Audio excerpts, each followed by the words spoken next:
नमस्कार बच्चों, हम शुरू करते हैं पॉलिएस्टर या एक्रिलिक। तो इसके बारे में शुरू करें बच्चों।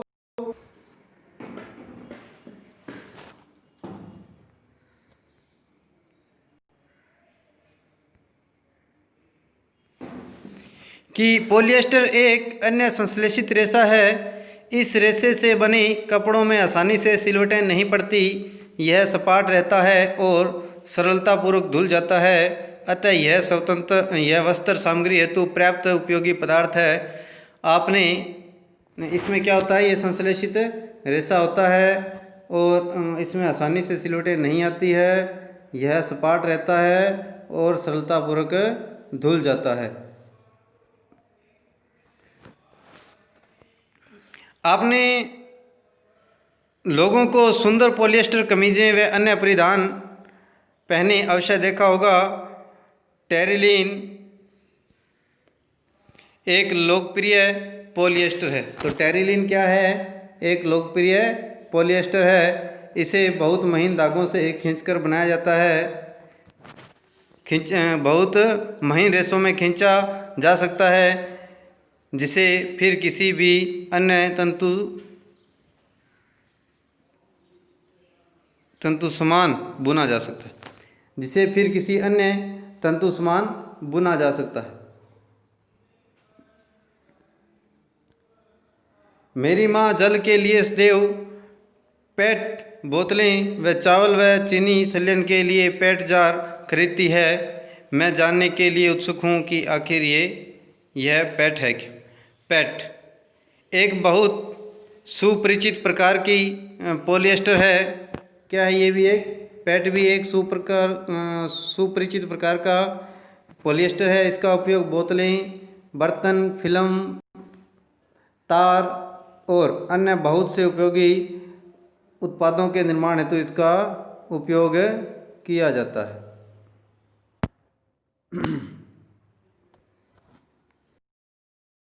दृष्टि बनाइए और पॉलिएस्टर से निर्मित वस्तुओं की सूची बनाइए। पॉलिएस्टर क्या होता है? पॉली प्लस एस्टर वास्तव में एक रसायन जो एस्टर कहलाता है कि इकाइयों की पुनरावृत्ति से बनता है। एस्टर वे रसायन हैं जो फलों को उसकी गंध प्रदान करते हैं।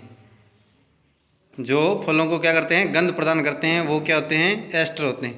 निर्मित कपड़े पॉलीकोट, पॉलीवुल, टेरिकोट आदि नामों से बेचे जाते हैं। जैसा कि नाम सुझाते हैं, ये कपड़े दो प्रकार के रेशों से मिलकर बने होते हैं। पॉलीकोट पॉलिएस्टर और कपास का मिश्रण है। जो पॉलीकोट है वो पॉलिएस्टर और कपास का क्या है?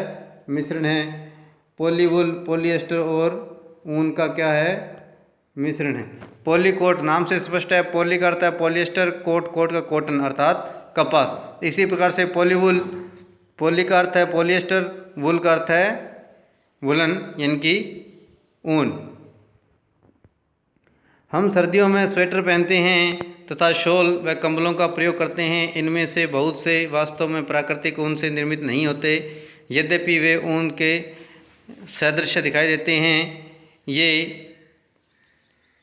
अन्य प्रकार के संश्लेषित रेशों से तैयार किए जाते हैं जो एक्रिलिक कहलाते हैं।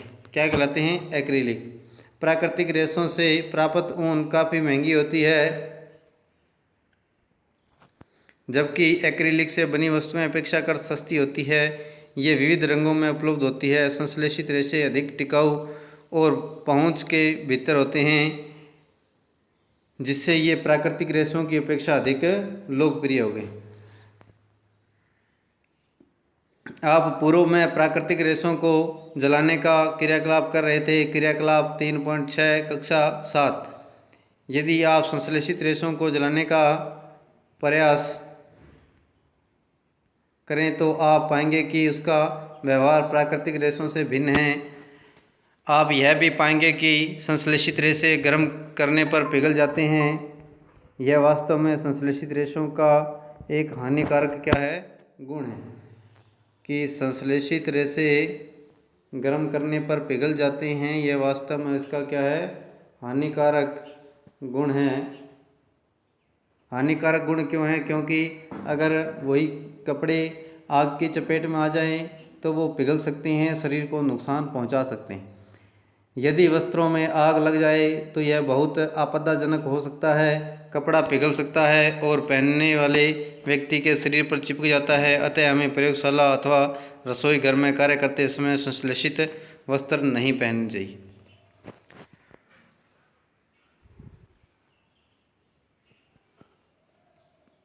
ओह, अब मैं समझी कि मेरी माँ रसोई में काम करते समय पॉलिएस्टर से बने वस्त्र क्यों नहीं पहनती।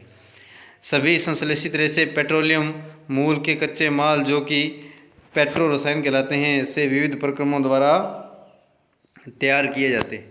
तो इसे आप याद रखिएगा, अंडरलाइन कीजिए है इसको कि संश्लेषित रेशे पेट्रोलियम मूल के कच्चे माल से बनते हैं, जिसे क्या बोलते हैं, पेट्रो रसायन कहा जाता है, से तैयार किए जाते हैं। ये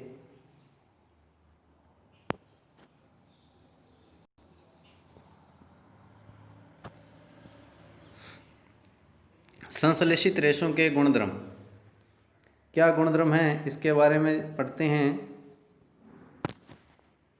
कि कल्पना करिए कि आज वर्षा का दिन है, आप किस प्रकार का छाता प्रयोग में लाएंगे और क्यों। संश्लेषित रेशे अद्वितीय गुणधर्म वाले होते हैं जो इन्हें परिधान सामग्री हेतु लोकप्रिय बनाते हैं। ये शीघ्र सूखते हैं, अधिक चलाऊ, कम महंगे, आसानी से उपलब्ध और रख रखाव में सुविधाजनक हैं। इसलिए क्रियाकलाप संपादित कीजिए व समय कीजिए। क्रियाकलाप नंबर 3.2। एक आकार के 2 कपड़े के टुकड़े लीजिए, प्रत्येक लगभग आधा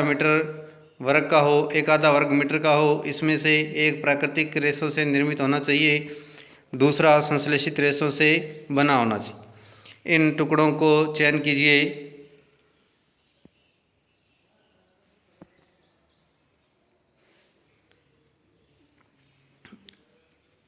और अपने माता पिता की मदद ले सकते हैं। टुकड़ों को पृथक बिकरों व मगों में भिगोइए, इसमें बराबर मात्रा में जल भरा हो। 5 मिनट बाद कपड़ों के टुकड़ों को पात्रों से निकाल लीजिए, इसमें कुछ मिनट धूप में फैलाइए। प्रत्येक पात्र में शेष रहे जल के आयतन की परस्पर तुलना कीजिए। क्या संश्लेषित रेशे प्राकृतिक रेशों की अपेक्षा कम जल सोखते हैं? क्या वे सूखने में कम समय लेते हैं? यह क्रियाकलाप आपको संश्लेषित कपड़ों के गुणधर्मों के बारे में क्या बताते हैं?